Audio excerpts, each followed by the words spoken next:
Bem-vindos ao Reuma 360 Graus, o podcast da Sociedade Portuguesa de Reumatologia. O meu nome é Sofia Barreira e sou reumatologista na ULS Santa Maria e no Hospital Lusíadas Lisboa. Em épocas de férias, muitos doentes reumáticos começam a planear as suas viagens. Para além do protetor solar e dos documentos, estarão também a preparar bem o seu sistema imunitário? Para quem tem uma condição reumática, como a artrite reumatoide, o lúpus ou uma espondilartrite, há cuidados extra a ter. Hoje falamos de vacinas, de cuidados em viagem, de conselhos práticos para quem vive com uma doença reumática. Para esta conversa temos connosco a doutora Sandra Falcão, reumatologista e diretora do Serviço de Reumatologia da ULS Loures de Odivelas, Hospital Beatriz Ângelo, e também a doutora Andreia Castro, especialista de Medicina Geral e Familiar, graduada em Medicina do Viajante e fundadora da plataforma médica Consulta de Viajante Online. Obrigada a ambas por estarem aqui connosco e começava talvez pela doutora Sandra. Pode explicar porque é que viajar pode ser um desafio para a pessoa com doença reumática? Antes de mais, cumprimentar todos os presentes, cumprimentar também todos aqueles que nos estão a ouvir e agradecer o convite para poder estar aqui e responder e ajudar de alguma forma naquilo que tem que ser uma coisa boa, não é? Viajar é sempre uma coisa boa, mas realmente alguns cuidados que temos que ter em atenção. É claro que as doenças do espectro de doenças reumáticas é variedíssimo, não é? Portanto, temos mais de 100 diagnósticos de doenças reumáticas e, como tal, tendo em conta as várias limitações dos doentes, isso tem que estar sempre presente, não é? Mas isso que não seja uma razão para a pessoa deixar de viajar. Isso é sempre muito importante e cada vez mais nós temos, não só nas companhias aéreas, bem como dependendo do tipo de transporte que se opta, temos várias ajudas para quem tem essas limitações, não é? E portanto, eu acho que nada mais do que saber para onde é que se vai viajar é muito importante, entrar em contacto também com as companhias, se for uma companhia de viagens que organizou essa mesma viagem, se existe alguma limitação e, por exemplo, mesmo em aeroportos, quando existem algum tipo de limitações, basta essa identificação porque as pessoas podem ter apoio mesmo dos serviços dos próprios aeroportos. Depois há todo um leque de outras precauções que devemos ter em atenção, não é? Por exemplo, se a doença está controlada, não esquecer a medicação que deve levar, o tempo que vai estar fora e levar sempre medicação talvez um pouco mais extra, porque pode haver um atraso, por exemplo, de uma viagem, de regresso a casa e, portanto, todos esses contextos, e que será sempre diferente de doente para doente e de doença para doença, e têm que ser adaptados nesse sentido. E há algum risco específico para uma viagem para um doente reumático, sobretudo uma doença reumática imunomediada, pessoas que façam imunossupressão? Sim, claro. Ou seja, há muitas doenças reumáticas que têm um déficit da imunidade, ou seja, das nossas defesas para tudo aquilo que são infecções, e esse cuidado é essencial e temos muitos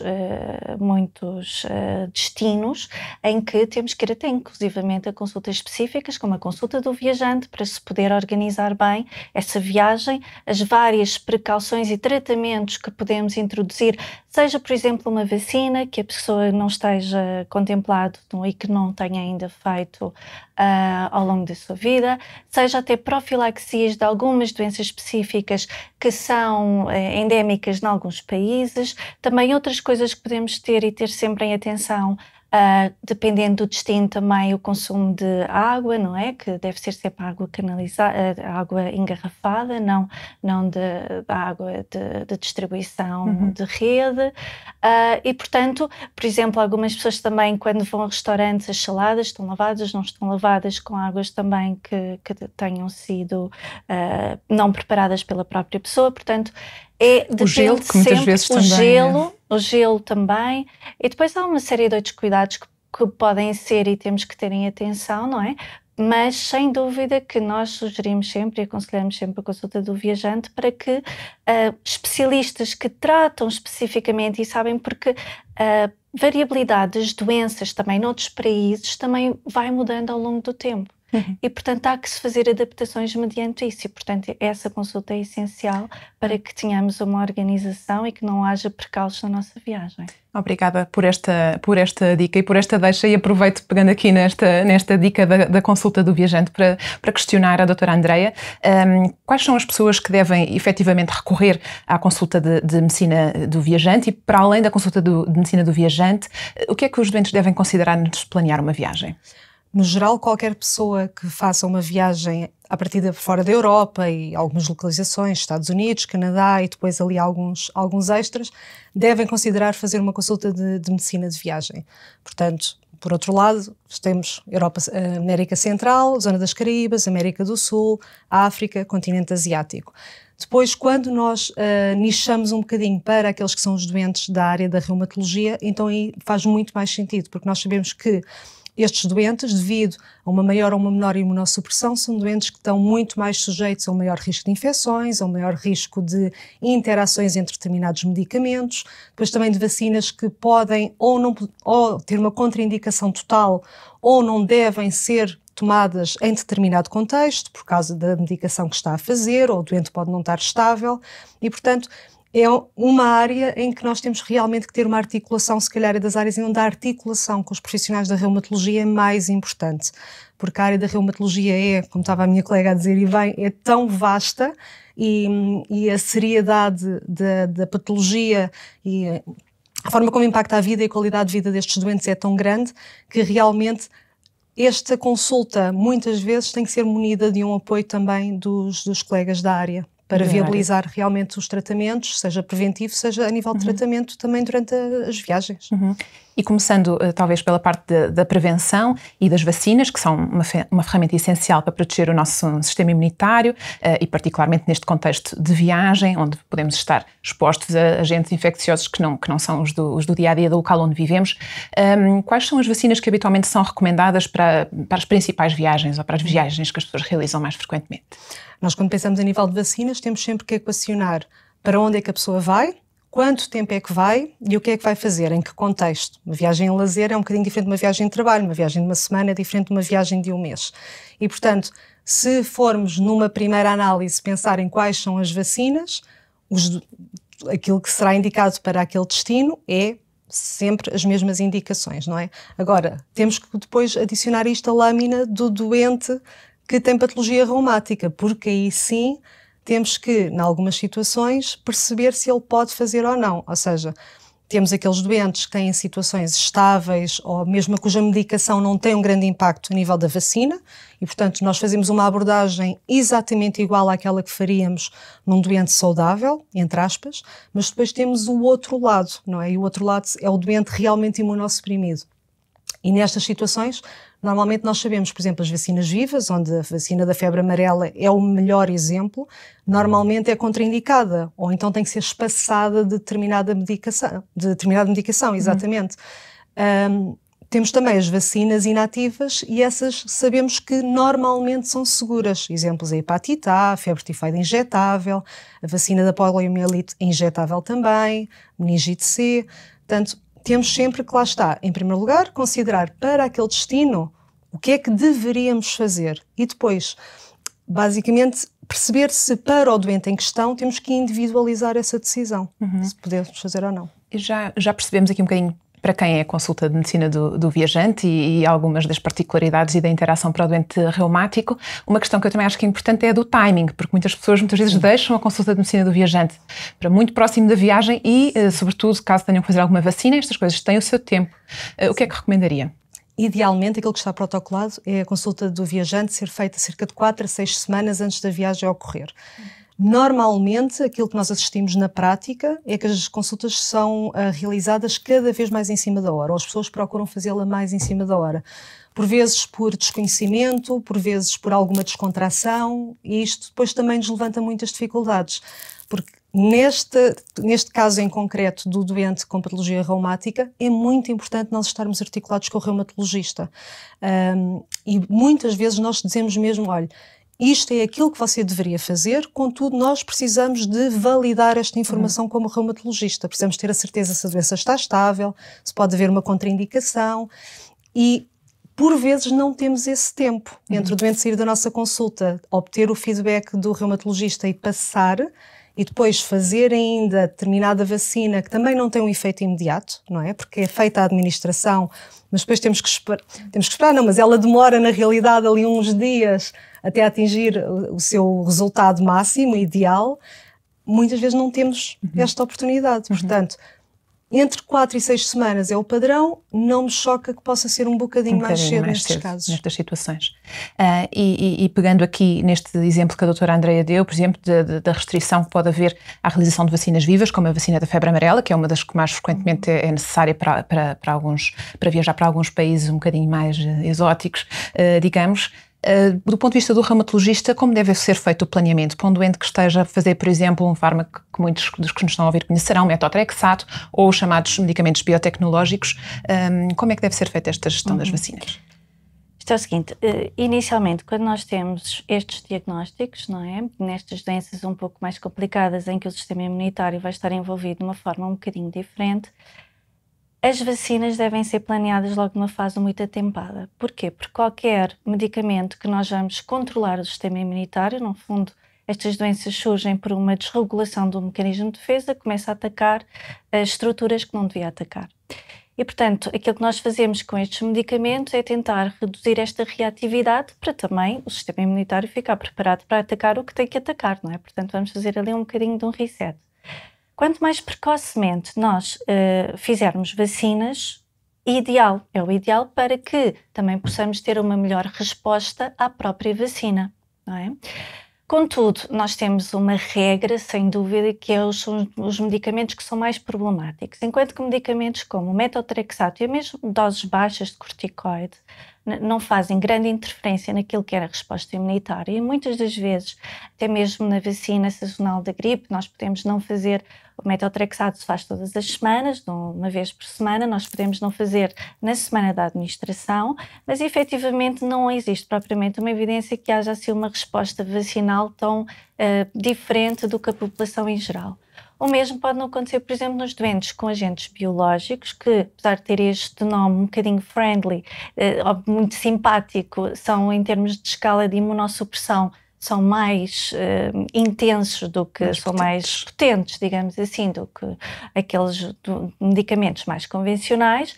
E, portanto, numa fase inicial e prévia introdução de um biológico, nós devemos ponderar, por exemplo, qual é o plano de vacinação que este doente já tem previamente, se há alguma vacina, principalmente das vivas, que deveria fazer e atualizar o seu plano de vacinação e, por exemplo, qual é o perfil até de trabalho deste próprio doente, um doente que tem viagens frequentes para a África e que ainda não fez a vacina da febre amarela e que confere uma proteção de cerca de 10 anos, se não me engano. Hoje em dia já é vitalício, embora em algumas situações possa ser considerado um reforço. Sim. Pronto.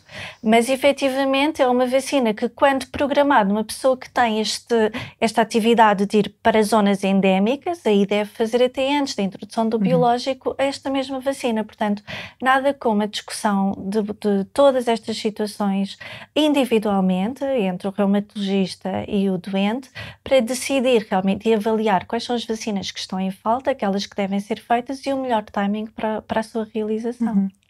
Já falámos aqui de alguns medicamentos que os doentes com doença reumática muitas vezes utilizam, metotrexato, os biológicos, alguns deles são injetáveis, alguns deles precisam de refrigeração e, portanto, pode haver aqui alguns cuidados extra para os doentes poderem levar esta medicação, pode haver inclusivamente alguns requisitos por parte até dos aeroportos e dos seguranças dos aeroportos para levar esta medicação. O que é que o doente deve ter em conta? Tem que ter sempre em conta que, primeiro, a medicação deve ir com ele e não para porão. Ponto número 1, porque a temperatura é muito mais estável quando a medicação está com ele. Se for uma viagem curta, obviamente todos aqueles contentores que eles utilizam já para o transporte da medicação e com aqueles cojetes de gelo que permite manter a temperatura devem ir sempre acondicionados dessa forma. E estamos a falar dos biológicos, das injeções, que têm que ter uma estabilidade de temperatura um bocadinho diferente. Já estamos a falar de medicamentos como o metotrexato, outros medicamentos que não precisam de refrigeração, aí obviamente o doente deve levar os medicamentos consigo na mala de mão, na mala de mão e sem outra precaução. Se for uma viagem muito longa, se alguma coisa estiver a correr mal na viagem, com atraso, etc., até pode pedir aos comissários de bordo para guardar parcialmente a medicação. Existem algumas companhias que não aceitam isto, Portanto, aquilo que eu aconselho é, previamente, a pessoa entrar também em contacto com a companhia aérea, que não é para transportar a medicação, atenção, é para informar que tem aquela medicação e que, se for necessário a utilização da refrigeração do próprio avião, se será possível. Estou a falar dos aviões porque habitualmente são as viagens de maior e de longo curso. Se for uma viagem mais curta, seja de carro, comboio, autocarro, é levar a medicação que tem que ter uma estabilidade de temperatura consigo, com as malinhas próprias para esse fim, com as cojetes, como transportam e como sem outras precauções, digamos assim. Levar sempre também as doses necessárias, porque também, se levar a medicação, habitualmente também a dispensa desses medicamentos é controlada, mas não levar muita medicação, porque senão obviamente no aeroporto podem achar um bocadinho estranho, não é? Levar aquilo que é para as doses necessárias para a permanência no destino. E depois, obviamente, em relação à restante medicação, também ter as mesmas preocupações. Contudo, levar também sempre a receita, e existem alguns formulários, porque nunca retiram a medicação se a pessoa levar a prescrição médica. Contudo, alguns países podem exigir também declarações específicas para a entrada desses medicamentos em determinados países. Portanto, no fundo, é mais uma vez perguntar ao seu reumatologista o que é que necessita para fazer a viagem em completa segurança. Por vezes até os doentes, para a medicação que é dispensa hospitalar, não têm consigo as receitas, são receitas eletrónicas, e nesses casos a tal formulário, uma declaração, substituirá e servirá de guia de tratamento. Muito obrigada. Vamos passar aqui para outro ponto já de medicação que pode ser utilizada nestes ambos settings que vocês as duas e eu também tratamos. A hidroxicloroquina, em Portugal, com o nome de marca de Plaquenil, é um dos medicamentos que nós utilizamos muito frequentemente em doenças reumáticas, sobretudo o lúpus, mas ele também pode ser usado como agente quer de tratamento, quer de prevenção da malária. Quando um doente já faz este tratamento pela sua doença reumática e viaja para um local onde a malária seja endémica e tenha indicação para fazer profilaxia, pode manter, deve fazer outra coisa? Como é que deve gerir? Depende, porque aqui temos que, em primeiro lugar, também conhecer qual é a dose que o doente está a fazer e, por outro lado, também verificar se há indicação realmente para antimalárico e qual é o perfil de resistências no destino. Portanto, aquilo que nós vemos é que muitas vezes a dose que o doente está a fazer é uma dose inferior àquilo que seria necessário para uma profilaxia de malária. E, por outro lado, a hidroxicloroquina ou a cloroquina, neste momento, só tem uma verdadeira utilidade para uma área muito restrita, que é mais na zona da América Central, das Caraíbas, onde realmente não há um perfil de resistência significativo. Portanto, se for possível, pode ser feita uma adaptação a nível de dose, até porque o medicamento é muito bem tolerado, é um medicamento que é bem aceito até a nível pediátrico, nas grávidas, em qualquer trimestre, na amamentação, e portanto, se for indicado para o destino em causa, podemos fazer isso. Caso contrário, se este doente vai para uma região em que realmente há uma resistência à hidroxicloroquina, então aí temos que ajudar juntando um outro antimalárico. Idealmente, nestes doentes, o Malaron, passo o nome comercial, mas que é a melhor opção normalmente para a maioria. E nessas situações, doutora Sandra, o doente deve manter a hidroxicloroquina que faz habitualmente, não é? Claro, sem dúvida. Obrigada. E também só ia acrescentar aquilo que a colega disse, não esquecer que efetivamente o agente da malária, que pode ter uma malária mais grave, tem toda a resistência à hidroxicloroquina. Portanto, mais uma vez, é ter isto em consideração. E que um doente reumático tem um potencial para uma malária mais grave acima da média e o próprio potencial também para interações com a medicação também é um bocadinho mais elevado. Portanto, são vários aspectos que temos de terem atenção. E também não esquecer das outras medidas de profilaxia para evitar a malária, não é? Claro, e se calhar aproveitávamos para falar um bocadinho mais sobre isso. Já falámos aqui um bocadinho das vacinas, deste tipo de medicação profilática. Há bocadinho já falámos um pouco de alguns cuidados com a água, com os gelos, com as saladas. Cá, doutora Andreia, para além destes aspectos que já falámos, há algum outro conselho para o doente que está mais suscetível a infecções, de como se proteger? Sim, acho que há aqui uma coisa que é também bastante importante referir, que é estes doentes, dado o seu histórico, é muito importante que adquiram um seguro de viagem que contemple a existência de doenças em curso, portanto a tal cláusula das condições pré-existentes. Isto é muito importante porque realmente se houver uma agudização do estado geral ou se houver uma infecção no intestino ou algo que obriga que esta pessoa seja socorrida por um médico, haja um internamento, haja uma observação hospitalar, ele tem que garantir que está coberto a nível do seguro de viagem por causa até da questão das despesas, não é? E portanto, ter este cuidado antes da partida é importante. Outra coisa é também perceber como é que são os cuidados de saúde que podem encontrar no destino. E por vezes, depois de fazer a contratação do seguro de viagem, até pode diretamente entrar em contacto com a seguradora e dizer, olha, eu vou estar 2 semanas no sítio X, tenho esta determinada situação, com esta gravidade, caso aconteça alguma coisa, onde é que eu me devo dirigir, como é que eu me devo comportar. E isto é realmente bastante importante. A nível de medicação, também como estávamos a falar, a medicação ir sempre com o viajante, até porque há o risco de se for na mala do porão, da mala se perder e extraviar e ficamos sem a medicação. Tudo o que é injetáveis, nós temos o cuidado de passar uma declaração de transporte para que realmente não hajam impedimentos a nível do aeroporto, a nível do voo. E depois os cuidados gerais, nós sabemos que os doentes com patologia reumática têm mais tendência a reações de fotossensibilidade, a neoplasias de pele, portanto têm que usar mais protetor solar, fazer mais aplicação regular, ter muito cuidado com o consumo de água, portanto uma das questões que têm que ser abordadas é não devem fazer consumo de água, até águas locais que possam estar contaminadas, por exemplo, não engolir água numa lagoa, numa zona em que não haja uma água tão batida, não é? Para além de tudo o que falámos, da água ter que ser sempre engarrafada e idealmente uma água evitando-se o gelo e evitando-se o consumo da água da torneira, os antimaláricos, ajudando também com a questão da prevenção de picada de mosquitos, repelentes, serem usadas na altura certa do dia, a adaptação da roupa, etc.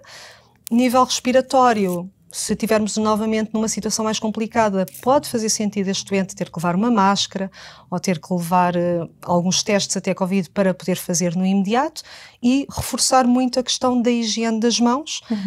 Podem levar, por exemplo, umas toalhitas, algum álcool gel e para finalizar, embora haja aqui muito mais coisas que pudéssemos falar também, acho que não esquecer que têm que ter muita atenção aos sintomas no regresso, porque sintomas que são no regresso podem ser ainda espelho de algo que tenha sido contraído durante a viagem e que devido à questão dos períodos de incubação não tem uma manifestação imediata, podem aparecer 15 dias, 1 mês, 3 ou 6 meses mais tarde.